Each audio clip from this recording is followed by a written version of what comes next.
प्रथम अध्याय 43तम श्लोक संबंधरे कुहाଯାଇଛି वर्ण संकर कारक दोषरे की क्षति हुए वर्तमान ताहा कहउछंती। एही वर्ण संकर कारक दोष मानक द्वारा कुलघातक मानकर सनातन कुल धर्म और जाति धर्म नष्ट हो जाए। प्रश्न, वर्ण संकर कारक दोष मध्यरे केउं केउं दोष कुहा जाइछि? उत्तर, उपरुक्त पद मानक द्वारा जो दोष गुड़िक कथा कुहा जाइछि सेगुड़िक हेउछि वर्ण संकर उत्पत्तिर कारण। सही दोष चारि प्रकार यथा कुलनाशक, कुलनाश हेबारु कुल धर्म नाश, पाप वृद्धि एवं अंतिमटी हेला पाप वृद्धि द्वारा कुल स्त्री माने व्यभिचारी दोषित हेबा। एही चारि दोषरु वर्ण संकर उत्पन्न हुए। प्रश्न, सनातन कुल धर्म एवं जाति धर्म मध्यरे प्रभेद कौन?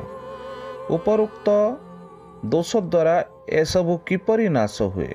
उत्तर, वंश परंपरागत सदाचार पूर्ण मर्यादा मानकर नाम सनातन कुल धर्म।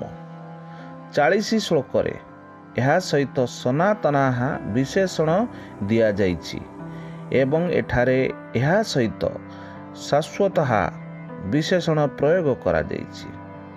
वेद शास्त्रोक्त वर्ण धर्म र नाम जाति धर्म।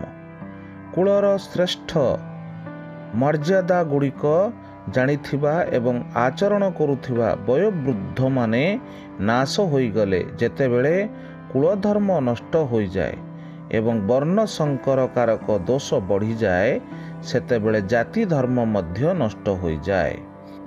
कारण अन्य वर्णर संजोगरे उत्पन्न होइथिबा संकर संतान ठारे वर्ण धर्म रही पारे नहीं। एपरि भावरे वर्ण संकर कारक दोष द्वारा यही सबु धर्म नाश हो जाए। 44तम श्लोक संबंधरे कुहा जाइछि कुल धर्म एवं जाति धर्म नाश द्वारा की क्षति हुए ताहा वर्तमान कहउछंती। हे जनार्दन, जेउ मानकर कुल धर्म नष्ट हो जाइछि, जेउ मानकर अनिश्चित काल पर्यंत नरकवास हुए बोली आमे सुनु आसुछु। प्रश्न, एही श्लोकर तात्पर्य कौन? उत्तर, एठारे अर्जुन कहउछंती जेउ मानकर कुल धर्म एवं जाति धर्म नष्ट हो जाए सर्वदा अधर्मर लिप्त रहुथिबा सेई लोकंक पापर फल स्वरूप सेमानंकु दीर्घ काल पर्यंत कुंभीपाक और गौरव आदि नरकरे पड़ी भिन्न भिन्न प्रकार भीषण जमजंत्रणा सहिबाकु पड़े। यह आंभे माने परंपरारू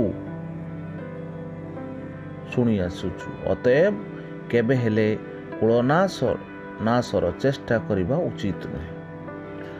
45तम श्लोक संबंधरे कुहा जाइछि एपरि भावरे सोजनबद्धरे हेउथिबा भीषण अनर्थ विषय वर्णना करि सारी अर्जुन वर्तमान युद्धर उद्योग करिथिबा हेतु निजर कृत्य पई शोक प्रकाश करुछंती।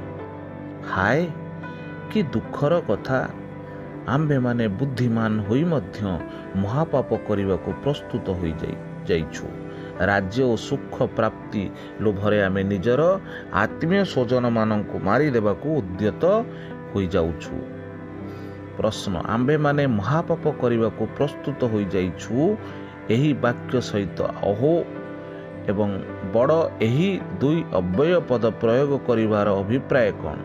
उत्तर, अहो अव्यय ठारे आश्चर्य सूचक एवं बड़ पद भाई भीषण शोकर सूचना देउछि। एही दुई पद प्रयोग करी उपरोक्त ବାକ୍ୟ ଦ୍ୱାରା ଅର୍ଜୁନ ନିଜର ଭାବ ପ୍ରକାଶ କରୁଛନ୍ତି। ଆମ ପରି ଧର୍ମାତ୍ମା ଓ ବୁଦ୍ଧିମାନ ବୋଲି କୁହାଯାଉଥିବା ଲୋକ ଯେଉଁମାନଙ୍କ ପକ୍ଷରେ ଏପରି ପାପ କର୍ମରେ ପ୍ରବୃତ୍ତ ହେବା କୌଣସି ପ୍ରକାରେ ଉଚିତ ନୁହେଁ, ସେମାନେ ମଧ୍ୟ ଏପରି ଘୋର ପାପ କର୍ମ କରିବାକୁ ନିଶ୍ଚୟ କରିସାରିଛନ୍ତି। ଏହା ଅତ୍ୟନ୍ତ ଆଶ୍ଚର୍ଯ୍ୟ ଏବଂ ଶୋକର ବିଷୟ। ପ୍ରଶ୍ନ: ରାଜ୍ୟ ଓ ସୁଖ ଲୋଭରେ ସ୍ୱଜନଙ୍କୁ ମାରିବାକୁ ଆମେ ଉଦ୍ୟତ ହୋଇଯାଉଛୁ, ଏପରି କହିବାର ଭାବ କ'ଣ? ଉତ୍ତର: ଏହାଦ୍ୱାରା ଅର୍ଜୁନ ପ୍ରକାଶ କରୁଛନ୍ତି ରାଜ୍ୟ ଓ ସୁଖ ଲୋଭରେ ଆମ୍ଭମାନଙ୍କ ଏପରି ପ୍ରସ୍ତୁତ ହୋଇଯିବା ସବୁଠାରୁ ବଡ଼ ଦୋଷ। 46ତମ ଶ୍ଲୋକ ସମ୍ବନ୍ଧରେ କୁହାଯାଇଛି, ଏହିପରି ପଶ୍ଚାତାପ କରିବା ପରେ ଅର୍ଜୁନ ବର୍ତ୍ତମାନ ନିଜର ଅଭିପ୍ରାୟ ଶୁଣାଉଛନ୍ତି। ଯଦି ମୋ ପରି ନିଶସ୍ତ୍ର ଓ ପ୍ରତିକାର ରହିତ ଲୋକଙ୍କୁ ଧୃତରାଷ୍ଟ୍ରଙ୍କ ଶସ୍ତ୍ରଧାରୀ ପୁତ୍ରମାନେ ଯୁଦ୍ଧରେ ମାରିଦିଅନ୍ତି, ତେବେ ବି ତାହା ମୋ ପକ୍ଷରେ ଅଧିକ ମଙ୍ଗଳକର ହେବ। ପ୍ରଶ୍ନ: ଏହି ଶ୍ଲୋକର ତାତ୍ପର୍ଯ୍ୟ କ'ଣ? ଉତ୍ତର: ଅର୍ଜୁନ କହୁଛନ୍ତି, ଏପରି ଯୁଦ୍ଧର ଘୋଷଣା ହୋଇଯିବା ପରେ ବି ଯଦି ମୁଁ ଶସ୍ତ୍ର ତ୍ୟାଗ କରିଦେବି ଏବଂ ସେମାନଙ୍କ କୌଣସି କ୍ରିୟାର ପ୍ରତିକାର ନ କରିବି,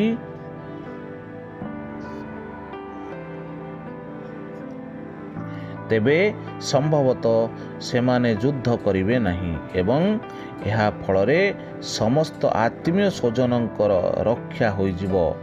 କିନ୍ତୁ ଯଦି ସେମାନେ ଏପରି ନ କରି ମୋତେ ଶସ୍ତ୍ରହୀନ ଦେଖି ଓ ଯୁଦ୍ଧରୁ ନିବୃତ୍ତ ଜାଣି ମାରିଦିଅନ୍ତି, ତେବେ ମଧ୍ୟ ସେହି ମୃତ୍ୟୁ ମୋ ପାଇଁ ଅତ୍ୟନ୍ତ କଲ୍ୟାଣକାର ହେବ, କାରଣ ତାହା ଫଳରେ ଏକେ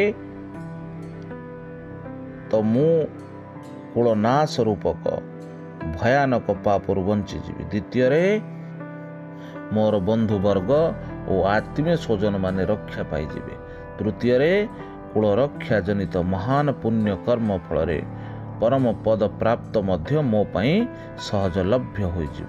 ଅର୍ଜୁନ ନିଜର ପ୍ରତିକାର ରହିତ ଉପରୋକ୍ତ ମରଣ ଦ୍ୱାରା ନିଶ୍ଚିତ ଭାବରେ କୁଳରକ୍ଷା ଓ ନିଜର ମଙ୍ଗଳ ହେବ ବୋଲି ଧରି ନେଇଛନ୍ତି।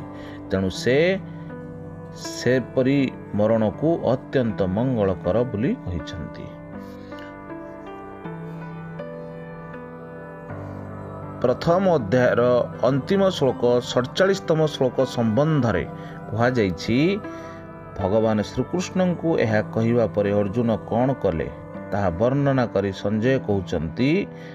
ସଞ୍ଜୟ କହିଲେ, ରଣଭୂମିରେ ଶୋକରେ ଉଦ୍ବିଗ୍ନତା ଅର୍ଜୁନ ଏପରି କହି ବାଣ ସହିତ ଧନୁ ତ୍ୟାଗ କରିଦେଇ ରଥର ପଛପଟେ ବସି ପଡ଼ିଲେ। ପ୍ରଶ୍ନ: ଏହି ଶ୍ଲୋକରେ ସଞ୍ଜୟଙ୍କ କଥନର ଭାବ କ'ଣ? ଉତ୍ତର: ଏଠାରେ ସଞ୍ଜୟ କହୁଛନ୍ତି, ବିଷାଦଗ୍ରସ୍ତ ଅର୍ଜୁନ ଭଗବାନଙ୍କୁ ଏତିକି କହି ବାଣ ସହିତ ଗାଣ୍ଡିବ ଧନୁକୁ ରଥରେ ଥୋଇଦେଲେ ଏବଂ ଯାଇ ରଥର ପଛ ଭାଗ ଚୁପଚାପ ବସିପଡ଼ି ନାନା ପ୍ରକାର ଚିନ୍ତାରେ ବୁଡ଼ିଗଲେ। ତାଙ୍କ ମନରେ କୁଳନାଶ ଏବଂ ତାହାଦ୍ୱାରା ହେବାକୁ ଯାଉଥିବା ଭୟାନକ ପାପ ଓ ପାପ ଫଳର ଭୀଷଣ ଚିତ୍ର ଦେଖାଗଲା। ତାଙ୍କ ମୁଖମଣ୍ଡଳରେ ବିଷାଦ ଖେଳିଗଲା ଏବଂ ନେତ୍ର ଶୋକାକୁଳ ହୋଇଗଲା।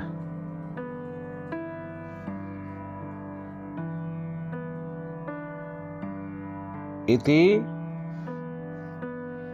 ଶ୍ରୀମଦ୍ ଭଗବଦ୍ ଗୀତାର ପ୍ରଥମ ଅଧ୍ୟାୟର ପରିସମାପ୍ତି।